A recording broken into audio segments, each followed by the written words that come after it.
tadi beberapa kali di awal sempat termention sebenarnya terkait katakanlah ada penggunaan platform YouTube. Nah, mungkin juga Kang Dery menggunakan media sosial lainnya untuk publikasi dan yang lain-lainnya begitu. Nah, tadi kan dibilang tuh salah satunya untuk membedakan saya dengan para petani lain hadirnya channel YouTube tersebut. Dan hari-hari ini itu dampaknya luar biasa sepertinya nih. Kalau dulu sebelum fase-fase seperti sekarang kan sempat terpikirkan nggak bisa sejauh ini gitu loh? Enggak. Saya juga gak nyangka. Berarti dulu hanya sebatas start, yang penting saya beda dulu aja ya? Atau bagaimana tuh? Bisa diceritakan? Yang penting pas waktu perjalanan awal itu saya mau berternak domba, dan saya sebagai seorang content creator, saya yang penting orang-orang tuh nganggapnya beda aja. Yang kalau saya sendiri kan nggak masalah tuh mau diomongin apa gimana juga sama itu belas aja ya. Yang lebih menjaga kekhawatiran saya tuh orang tua, takutnya kan ada omongan tetangga apa gimana nanti orang tua saya yang merasa gak enak. Cuman itu saja sih perjalanan awal, dan bahkan untuk saat ini ya saya tuh gak nyangka channel YouTube saya juga sampai dimonetize, dan gak nyangka juga mungkin udah sampai kayaknya lah ratusan ribu batang si rumput odot ini saya distribusikan. Iya, hampir seluruh Indonesia. Tadi dibilang bahwa channel YouTube ini sudah monetis, bahkan saya nonton pun sudah ada iklannya yang tidak saya skip iklannya. Jangan. Kenapa kok bisa sampai ada di titik ini? Yang saya juga pernah lakukan. Ya. Sangat sulit sebenarnya. Sangat sulit. Apalagi dengan regulasi dan peraturan yang baru YouTube kan. Sekarang ini kan. Iya, betul. Kok bisa-bisanya gitu loh sampai ada di titik ini. Iya. Awalnya juga saya tuh gak nyangka, tetap pada awalnya tuh gak nyangka lah, gak nyangka. Tetapi saya menemukan ritme ataupun sistem YouTube itu. Ternyata YouTube tuh pengennya kayak gini. Ketika kita saya berada di titik monetize sekarang gitu kan, itu dengan ya proses yang sangat panjang juga. Itu saya itu 5 bulan tuh, dan tidak mudah. Itu 5 bulan baru memenuhi syarat 1000 subscriber dan 4000 jam tayang. 1000 subscriber. Nah, dan ketika 5 bulan itu subscriber saya tuh udah 2000 tuh. Ya. Dan 4 jam tayangnya tuh baru tembus 2000 subscriber, terus si jam tayangnya 4000.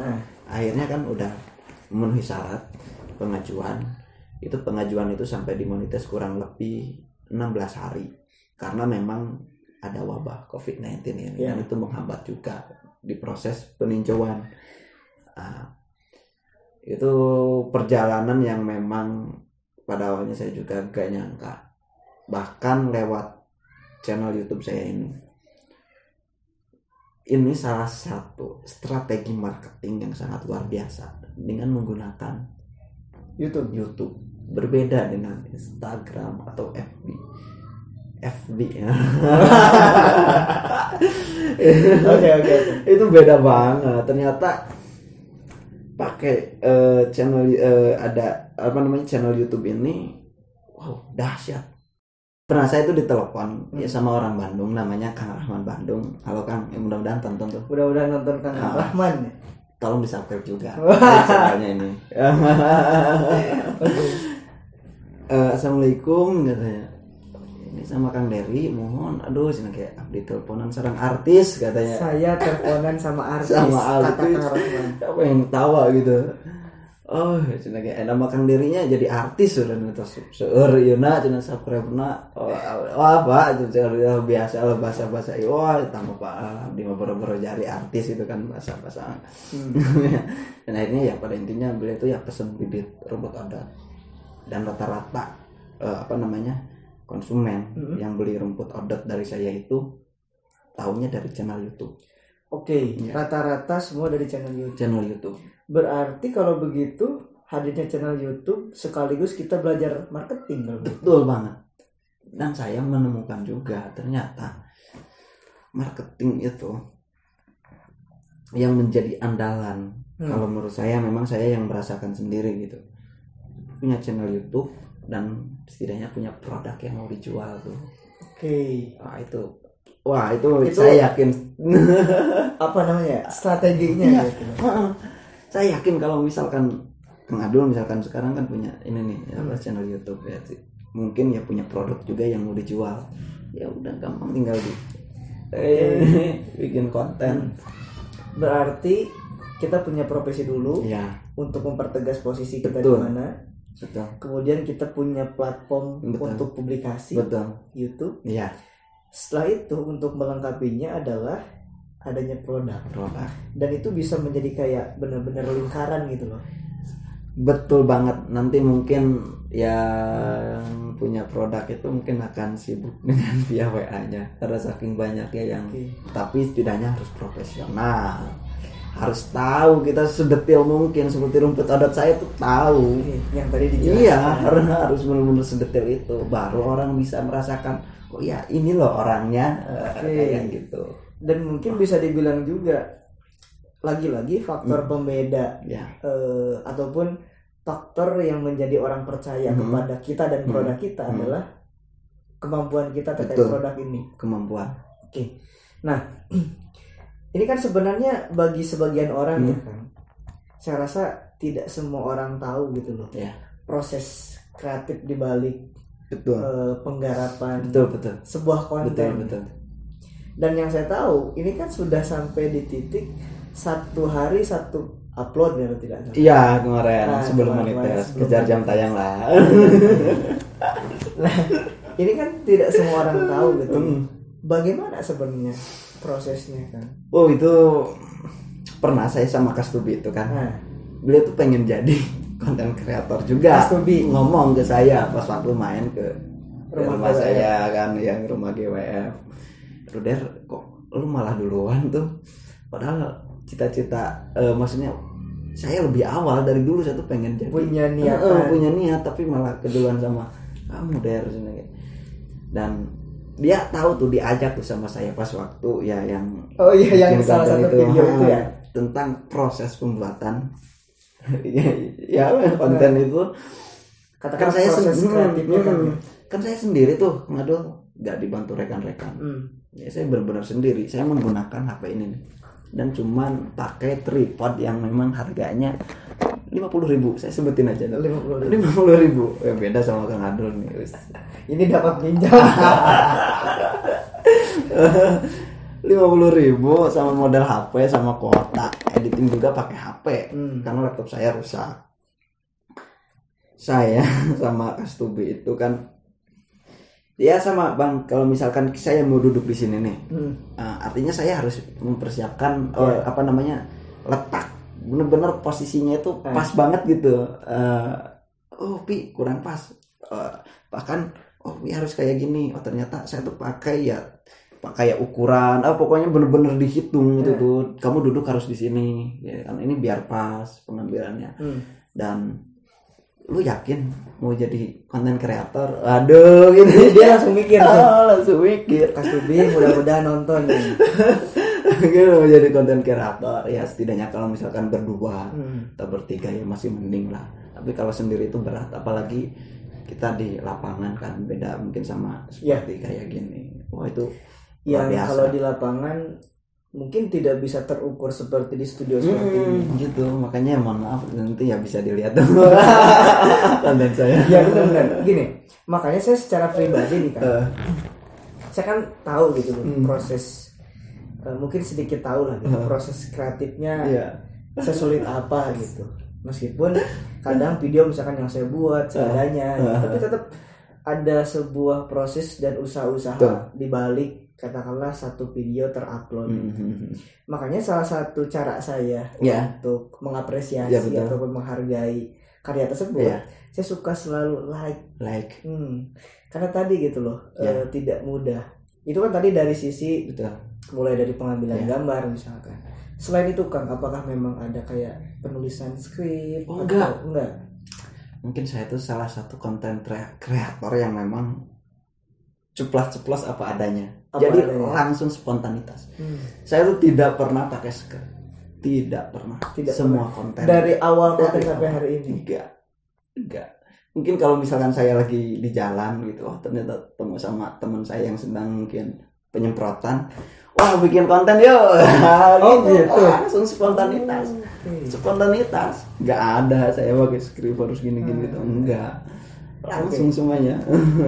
Berarti ada dua sisi nih kalau menurut saya ya. Ketika memang spontanitas seperti itu, di satu sisi mungkin kita akan menemukan banyak konten. Iya, betul. Ya kan? Karena tadi di pinggir jalan pun kita masih bisa berpikir, oh ini nih konten. Iya, betul. Nah, itu satu. Tapi di lain sisi akan lebih ada peluang ataupun peluangnya lebih besar untuk katakanlah konten ini tidak layak tampil.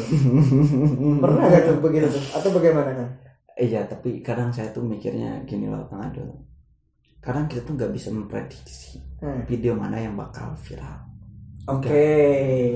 Walaupun kita mengikuti SEO apa ya disebutnya, SEO YouTube dengan tag yang harus kayak gini, dengan durasi yang harus sekian, ataupun lah yang benar-benar dieditnya semaksimal mungkin.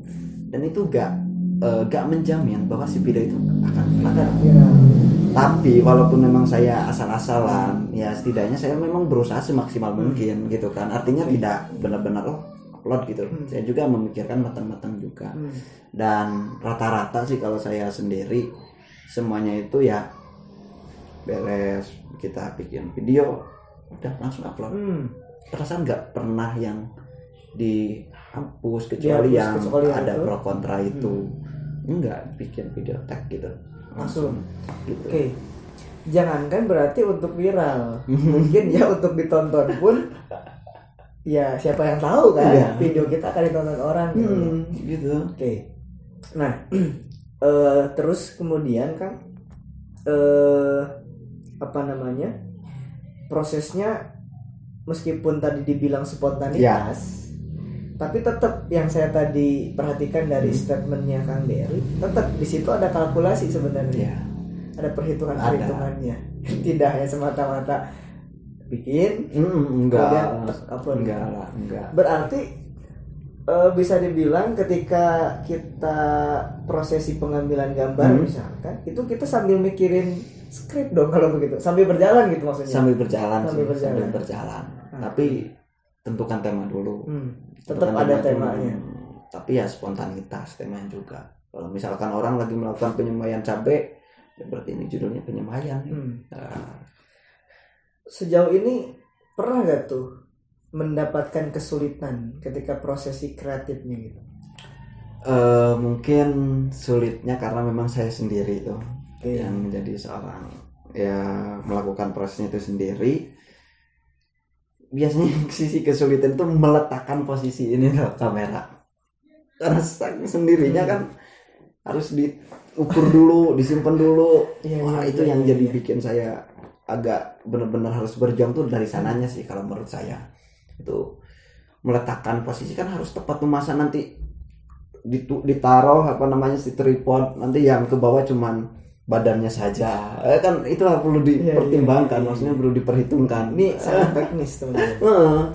Nah, itu yang menurut saya yang paling sulit itu dari sananya. Karena memang posisinya sendiri. Ya sendiri. Kalau misalkan ada orang yang pegangin kan enak tuh.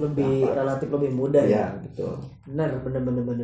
Kalau tadi ya, kalau memang di studio kita sangat bisa mengkalkulasi sebenarnya.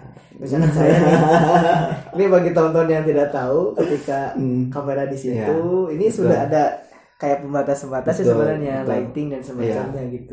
Tapi kalau misalkan kita di lapangan, belum lagi misalkan tadi yang konteksnya spontanitas, kadang angin gede, kita nggak tahu akan nemu konten dong di situ kan. Makanya video saya tuh ada suara angin kenceng. Tapi ya yang penting kita tuh upload terus, dan setidaknya kita berusaha semaksimal mungkin, dan secara perlahan, mungkin cepat atau lambat itu insya Allah. Upload terus. Ini hal yang harus. Makanya saya tuh rencana kalau misalkan ini udah nyampe 15.000, kalau channel Kang Dery sudah 15.000 atau 20.000 si Rumah GLF ini, nanti saya mau channel sendiri. Setidaknya saya tahu ternyata sistem YouTube tuh kayak gini. Untuk mendapatkan subscriber dan untuk mendapatkan viewer juga. Oh, caranya harus seperti ini loh. Nah, setidaknya saya udah melakukan perjalanan yang di rumah GWF ini. Kalau misalkan bikin yang baru, setidaknya saya punya referensinya, pengalaman. Betul. Oke. Nah, sebenarnya ada satu hal yang saya rasa membedakan gitu loh, channelnya Kang Dery dengan katakanlah channel-channel yang lain yang memang beriringan. Bahkan beberapa teman pun kan sebenarnya sama tuh pada membuat kan, atau juga kan sama membuat gitu. Tapi ada satu hal yang saya rasa sangat pesat perkembangannya gitu. Bahkan 5 bulan sekarang sudah berapa subscriber? 2.930-an menuju 3.000. Itu saya rasa sangat cepat sekali ya, untuk orang yang belum terkenal. Karena kita belum punya popularitas. Mungkin beda cerita kalau yang basicnya populer. Nah, saya memandang bahwa kalau misalkan kita pakai bahasa ekonomi misalnya, di bahasa ekonomi itu ada istilahnya customer base gitu. Jadi yang saya rasa channelnya Rumah GWF ini, channelnya Kang Dery ini, dia sudah punya penonton tetap gitu loh Kang. Betul. Nah, menurut Kang Dery bagaimana tuh? Apakah memang sama seperti yang saya bilang, ada sudah penonton tetap sampai sekarang bisa monetis, atau bagaimana Kang? Ya, tentunya karena memang udah ada penonton tetap, tahu oh ternyata arah kontennya tuh di bidang peternakan dan pertanian. Makanya mungkin yang menonton channel YouTube saya itu sebagian besar seorang peternak dan seorang petani. Dan mungkin bisa saja sih, enggak juga, mungkin ada ya sebagian kecil kan yang tentunya yang tertarik, karena memang saya tuh mengangkat itu enggak semuanya itu tentang cara, tentang tutorial, karena yang diangkat itu semua isu. Jadi saya tuh mengkaitkan, karena channel yang bagus itu bisa saling terkait dengan segala aspek. Itu channel yang bagus, jadi kita bisa lebih menarik masa banyak viewer juga gitu. Seperti itu kan. Makanya saya meliputnya ya tentang hobi petani lah, atau catatan petani.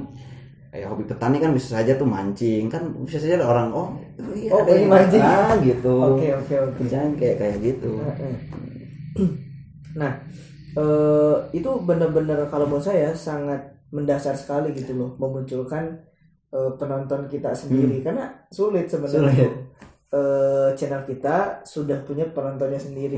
Berarti untuk sejauh ini mungkin ya segmennya adalah orang yang suka bertani dan beternak, ataupun yang memang cukup tertarik saja gitu. Belum lagi adanya produk rumput odot yang begitu. Iya, betul. Nah, dari berbagai perjalanan tadi kan, dari mulai misalkan ketika fase awal sebelum kembali ke Sukabumi, mengkalkulasi harus apa yang dikerjakan ketika kembali ke daerah, kemudian membedakan diri dengan orang lain melalui platform YouTube. Belum lagi YouTube-nya sudah dimonetis, sampai sudah punya iklan. Nah, saya berpikir kan, ini Rumah GWF melalui Kang Dery ini ke depan harus sepertinya ya, ini spekulasi saya nih, harus mengadakan sebuah pelatihan sepertinya kan. Karena tadi petani dan peternak ini perlu difasilitasi, dan perlu ada yang memfasilitasi kan. Apakah memang sudah terpikir kan untuk membuat sebuah pelatihan ataupun semacamnya gitu? Iya sih, itu ada semenjak ada di kolom komentar saya. Ada yang komentar, "Bang, lagi adakan kopdar dong," katanya kan. Kopdar fans mungkin gitu ya. Adakan kopdar. Saya itu bukan petani, tapi saya tertarik di bidang pertanian. Saya ingin tahu tentang seputar pertanian. Adain kopdar dong. Saya ingat itu di bulan berapa ya? Udah lama itu. Udah lama. Ya, insya Allah nanti rencana kalau subscriber udah banyak misalkan kan gitu kan, masa saya kopdar 2 orang atau 3 orang. Nanti kalau udah mungkin 1.000, bukan 1.000 lah, katakanlah udah 20.000 atau 100.000 kan bisa tuh saya bikin ya kita pelatihan ngobrol tentang seputar peternakan atau pertanian. Ada muncul gagasan seperti itu tuh ketika ada di kolom komentar subscriber saya yang komen. Oke. Berarti sejauh ini ada dong kalau begitu, katakanlah ingin mungkin kalau memang terlalu jauh untuk pelatihan lebih ke memberikan semacam edukasi begitu ya. Oke. Ada lah, ada. Pastinya. Kalau memang ada, saya secara pribadi mungkin ya orang yang sangat menunggu kan. Karena tadi loh maksud saya, pertama mindset kan harus berubah dulu. Iya betul. Mindset harus berubah bahwa petani dan peternak itu tidak sesederhana itu. Tidak sesederhana itu. Bahkan kalau misalkan kita lihat perjalanan Kang Dery, petani dan peternak pun sangat wajib memiliki pengetahuan yang sangat luas. Iya. Khususnya yang mereka kerjakan gitu. Makanya gini Kang Adul, saya tuh pernah sama Kastubi itu. Kita tuh masuk ke industri 4.0. Ya. Bagaimana di era digital ini, industri 4.0 ini, itu harus punya benar-benar sesuatu yang luar biasa dalam arti dari segi pengetahuan lah. Jadi saya sarankan juga tuh ke para petani, jangan hanya terfokus di bidang pertanian saja dari segi pengetahuan. Namanya kita pengetahuan semua itu harus ditampung. Nah, setidaknya ya mungkin kita tahu di ahli matematika atau bidang agamanya, sejarah, filsafat kayak gitu, itu harus tahu. Jadi selain kita fokus di profesi kita, tapi kita punya pengetahuan lain, sehingga yang saya ingin angkat, yang ingin benar-benar saya publikan, ternyata petani itu nggak gimana gitu, karena ternyata petani itu pintar, ternyata itu cerdas, ternyata petani itu sekarang malah teknologi. Jadi kesannya petani itu enggak ya gitu. Nah ini benar, kalau saya rasa sangat penting sebenarnya. Makanya saya sangat menyarankan kan ke depan ya, kalau memang dimulai bisa dari kopdar ya kopdar dulu lah. Sekitar sini misalkan ya, ke depan saya sangat berharap memang ada kayak semacam pelatihan, karena kan setahu saya memang pelatihan banyak untuk pertanian ini, tapi untuk sedetail dan apalagi sampai merubah sebuah mindset ini yang belum ada. Betul banget, makanya yakin gak tuh mau tani gitu. Yakin gak mau beternak. Oke. Ini kalau misalkan nanti subscriber semakin banyak kan, yang Rumah GWM itu saya rasa sangat layak untuk mengadakan sebuah pelatihan. Baik itu misalkan hanya sebatas diskusi online, misalkan. Bahkan mungkin ke depan pendampingan macamnya gitu loh. Iya. Bahkan nih, ini kalau saya terpikir ya, mungkin ini otak saya terlalu ekonomi sebenarnya.